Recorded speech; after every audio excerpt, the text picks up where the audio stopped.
Good evening, everybody, and welcome to the 2013 football edition of Sports Talk. I'm Doug Seuss. I do cable 8 broadcasts for the high school football games. Tonight I'm joined by Coach Martinelli. He's been with us for going into his 32nd year, and his 6 team captains. To my left, I have Luke Valenza, I have Jess Todd, Salman Alam, and back there I have Gerard Darcy, Tim O'Halloran, and Zach Smith. So welcome, guys. Glad to have you. Thank you.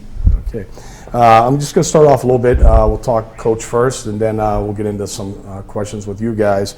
I just want to run down a little bit. Most people might be aware of this, but coach is in his 32nd year now, Foxborough football, as the head coach, and most of you guys, in fact, none of you guys were alive back when we had the dark days of Foxborough football when I played. But over those first 31 years, coach has amassed 235 victories, 90 defeats, which is not a lot. We used to get that in about 9 seasons, and 5 ties.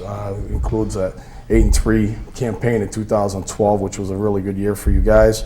Got 10 league titles, coach, which is really remarkable. 8 Super Bowl appearances and 4 victories, 87, 88, 91, and the last one coming in 2006.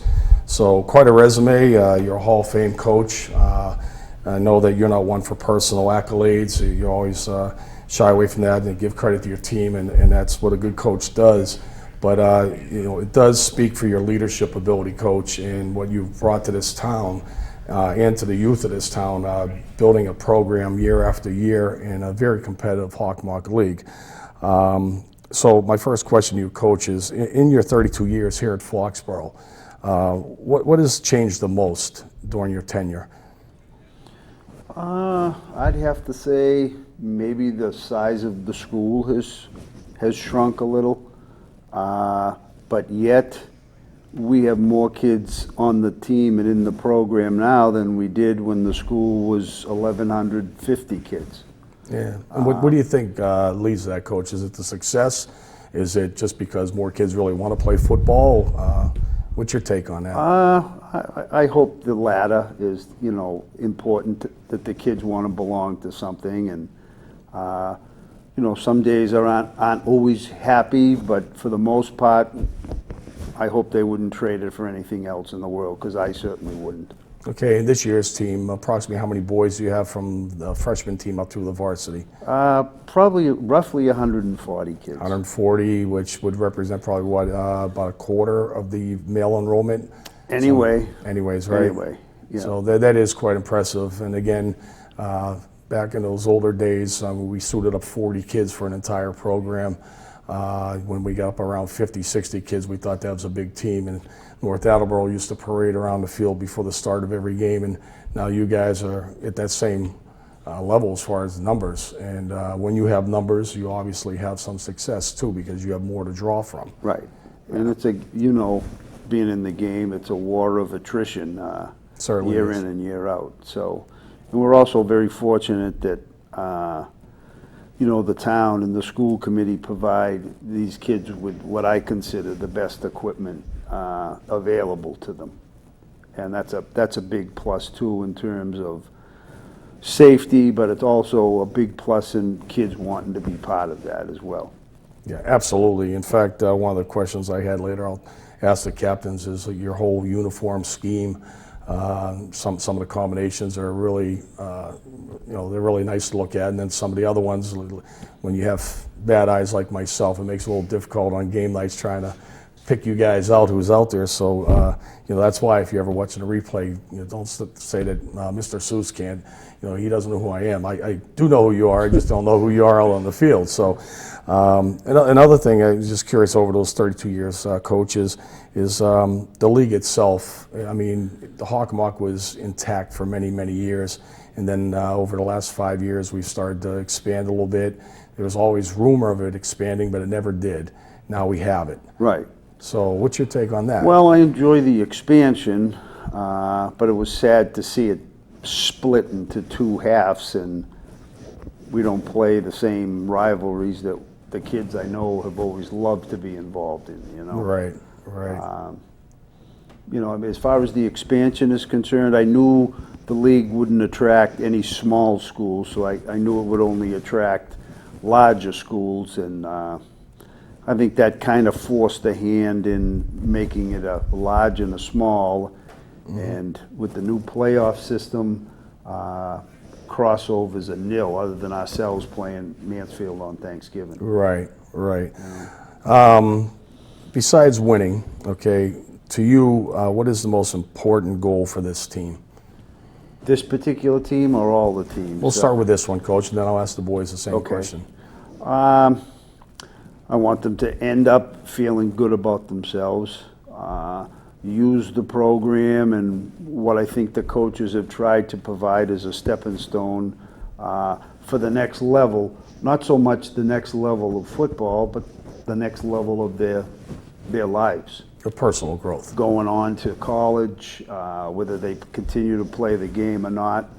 Hope that, you know, that they've taken the roots with them, and you never know when some of the how to face adversity or how to be on top or how to, you know, fight back in any aspect of their life.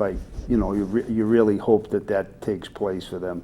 Yeah, and that's funny because a couple bullet items I put here, and I figured this would be your answer, having known you for a long time, and how you, I'm going to say, preach the importance outside of football to these kids. Those are things I wrote down. I figured Right. You would touch upon those.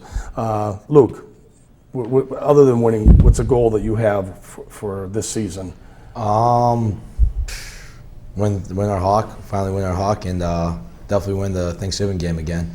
That'll be huge again. I mean, that was a great moment we had last year. It was really just a booster, and it was just a great feeling to have. Right. Jess? Definitely coming off an 8-3 year, I think it's always a goal as seniors to be better than the team before you. So as a whole, I think I could say we all want to be better than last year's team. If that means winning a Hawk title and even a state championship, it'd be amazing. And definitely being one of the most hardworking teams that we've ever had. Okay. Solomon? Just basically playing hard and just leaving it all on the field with no regrets. Okay.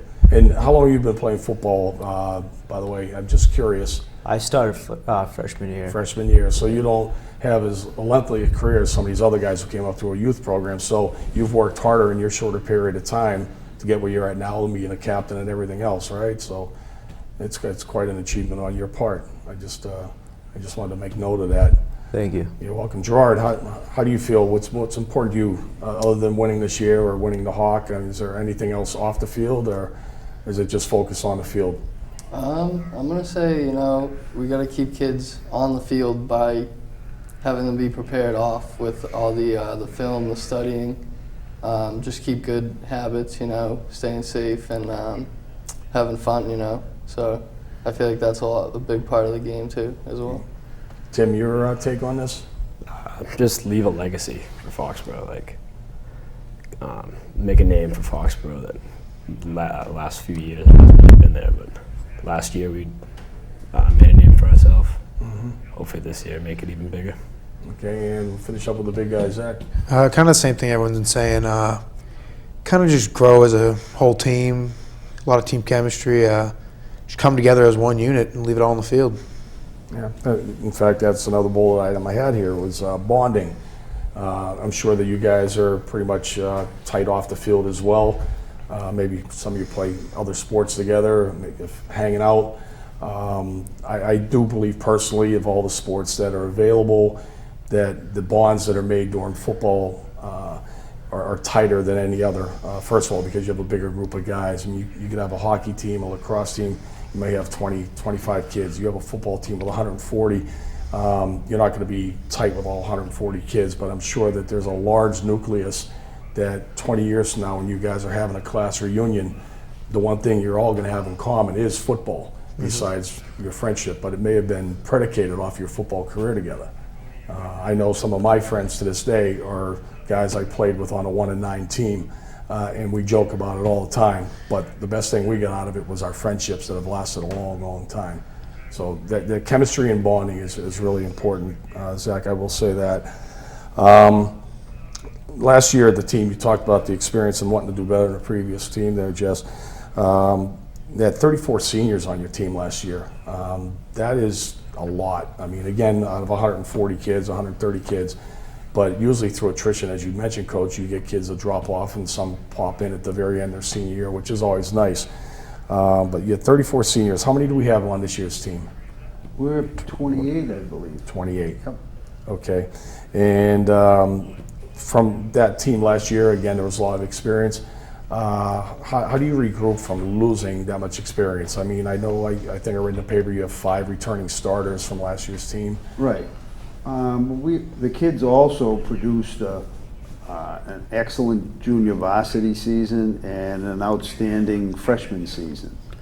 So you hope that they all take a page from the group before them. Right. I don't know if you call it regrouping. I mean, because every year Just has, rearming, maybe? well, I wouldn't even use that word. Okay. Each senior class has a certain personality of its own, a certain MO, a certain way they approach different things, and it's a learning experience for coaches to figure out what that road to take with each particular group. Correct.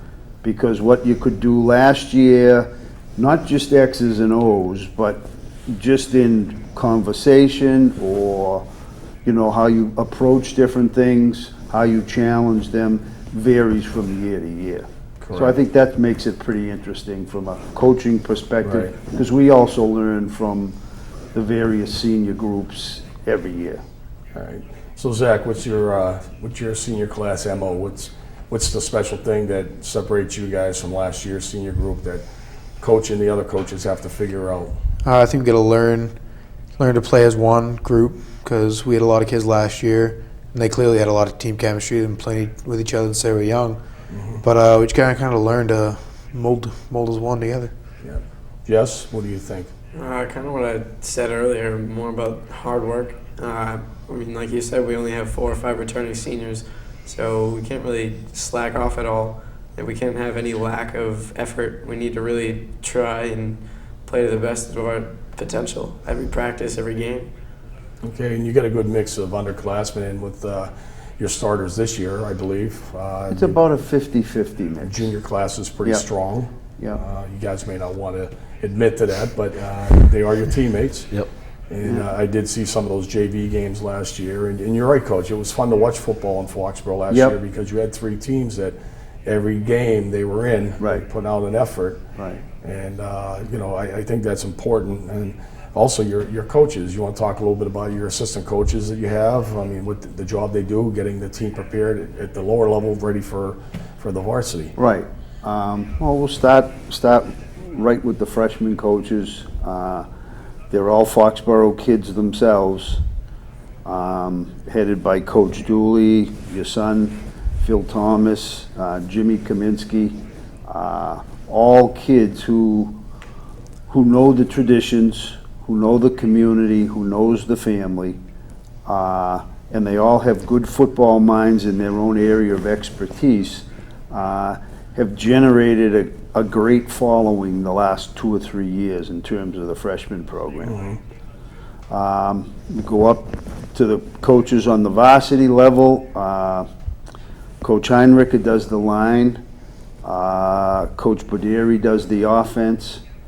Coach Sean Buckley is with the JVs and does receivers. My son Brian is back with us.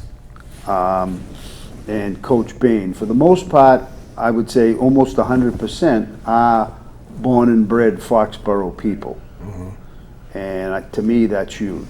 Yeah, it does go a long way in keeping kids in town. We've always had this discussion, you and I and others, about Yep. losing our kids to private schools. And I think some of the things you touched on with the freshman coaches in particular. Right. We'll have a Pop Warner A team that'll field 22 kids, and then freshman team the following year has 40. Right. So where these kids come from, they find them. And Well, I also think that the bigger kids who weren't able to play throughout the midget years have finally blossomed and had an opportunity to, play the game. Right. But it takes it takes a little Pied Piper attitude towards getting those kids there, and I think the most important thing is keeping them there. Yeah, it is. You know, Yeah, it is. making a commitment. Every day isn't going to be wonderful, but if you make that commitment, most of the kids, 99% of them stay from freshman to senior, and I think that's why the numbers are at where they are.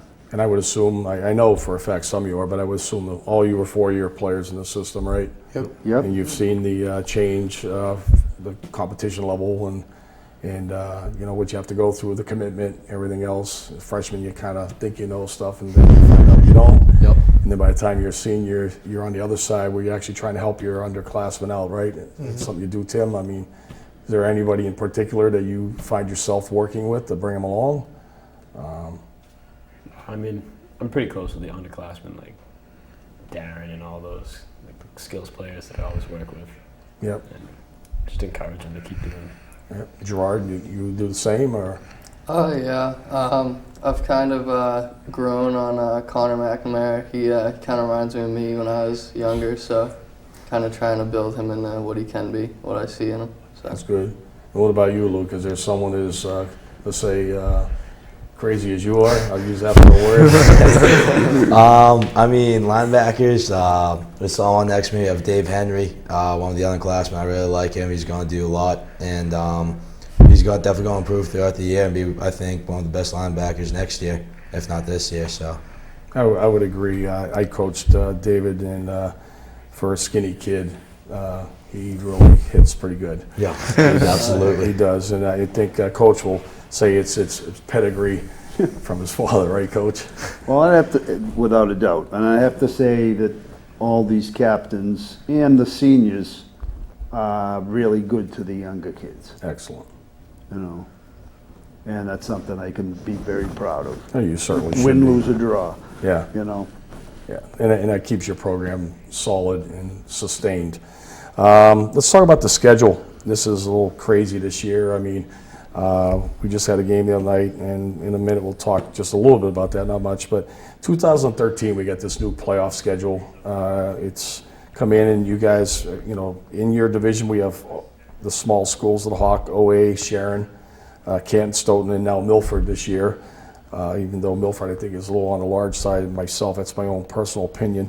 So then you still have your Thanksgiving game. All right, so somewhere, if you're still alive in the playoffs, also now you stop in the middle of it to play Mansfield. And of course, you're going to want to play hard because you're going to want to win that. You want to win every game. So it throws a little bit of a twist into it. But now the games that you're not playing, and I know last year it started with KP and Franklin dropping off your schedule. Right. But now the big one with North, I mean, you touched upon it at the very beginning of the show. It's got to bother you guys a lot to play North. Yeah, Absolutely. Absolutely. Everyone looks forward to North Week. Everyone Yep. does.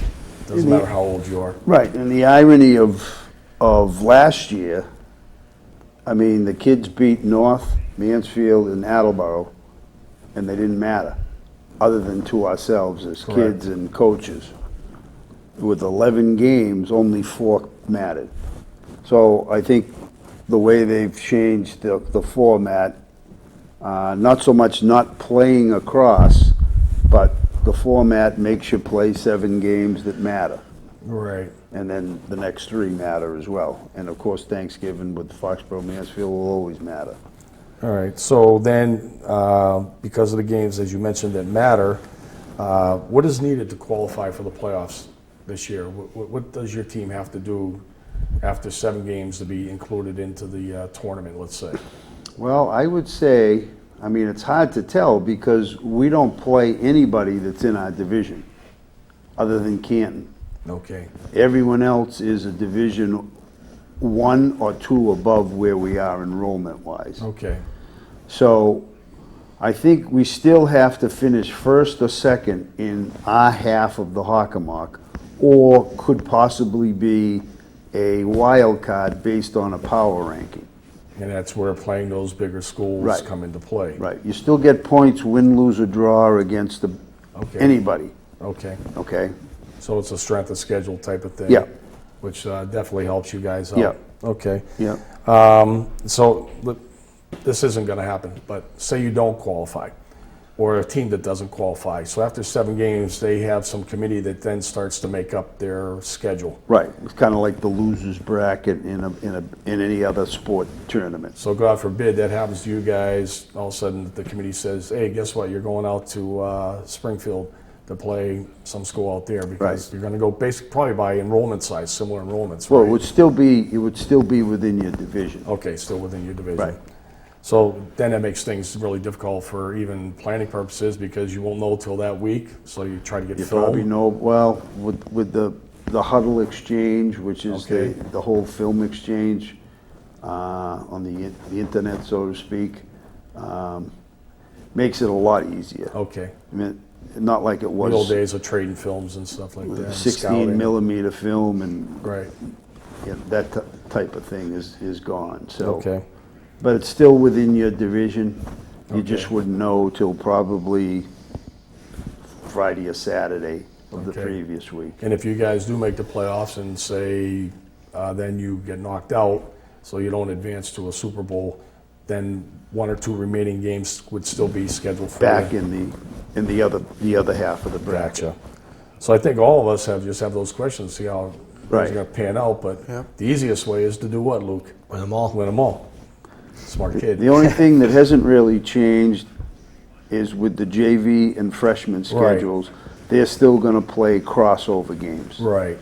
I know our JVs and freshmen in that 3-week stretch there, weeks 8, 9, and 10, will play KP, North, and Attleboro, I believe, Okay. on the freshman and JV levels. Yeah, I had not seen their schedule, but I did ask around. I was curious how that was going Right. to play out. So Right. they'll still be able to carry some of that tradition Right. for at least a year or two while they're Right. playing sub varsity.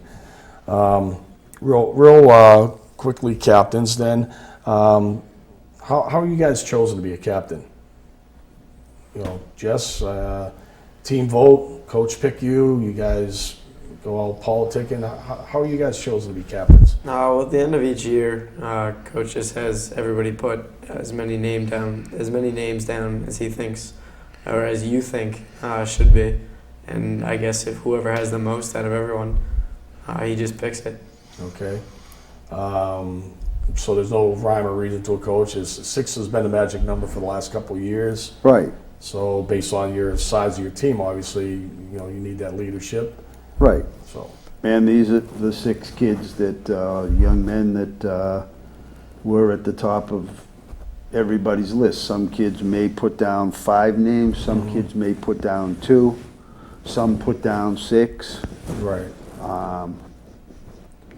It's good to get a feel for what the other kids want. And you Right. get all different viewpoints. You get kids who played strictly JV who vote one way, and then you get kids that were part of the varsity that the older kids really vote for. So the number of 6, I can't really tell you why, but to me it's a fair representative of all the groups involved. No argument there. Now, I know how this is announced. It's at the year-end banquet. So, Solomon, you're sitting there, and coach is starting to give out, the awards, whatever. You guys are getting Oh, the certificates by number. certificates and your game shirts and stuff like that. And all of a sudden, your numbers bypassed. All right, and all of a sudden you go like, "Geez, he didn't call me." So then, right? Yeah. Now, what's that feel like? Well, for me, I didn't expect it, but it was a really good feeling. Just came out of nowhere, Right. and it was a good moment. So Zach, it's the one time you kind of don't want your name to be called when you're in a win, right? Yeah, definitely. Great feeling. I've seen felt enough great. of these banquets, and we always, when we're sitting at the table, we're trying to guess who's going to be the guys for next year, and we're usually pretty close. We don't get you all, but we're usually pretty close because we see things, the year before, especially if you're playing varsity as a junior, you get a good look at what you guys have for potential. And I think we had 4 out of 6 this year at the table we were sitting at. I won't tell you who was out, but we had about 4 out of 6. What's your responsibilities as a captain, Gerard? I mean, what do you do as a captain? During the season, off the field, on the field. I mean, I know like during season what you have, but out of season, you got responsibilities that you guys take upon yourself? Absolutely. You just want to keep everyone working hard in the weight room and even outside of the weight room, in the classroom. Make sure everyone's got good grades and that so they can stay on the team for one thing. Okay. Always set a good example. Just be a leader all around is really what you kind of have to be here. So. Yep. Excellent. Luke?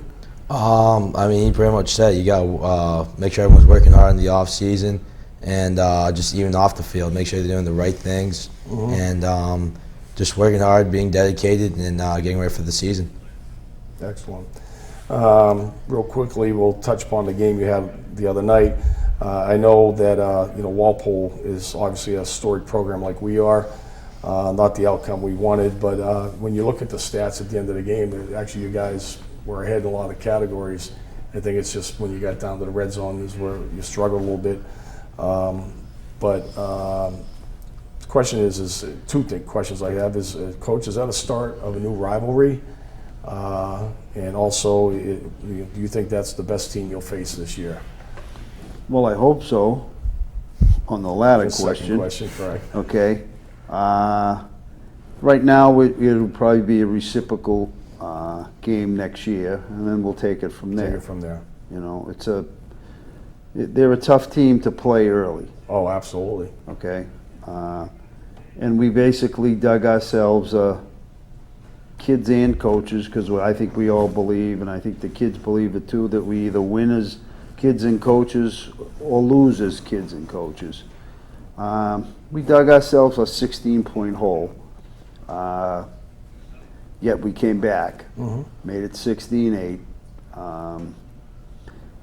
and we needed a stop.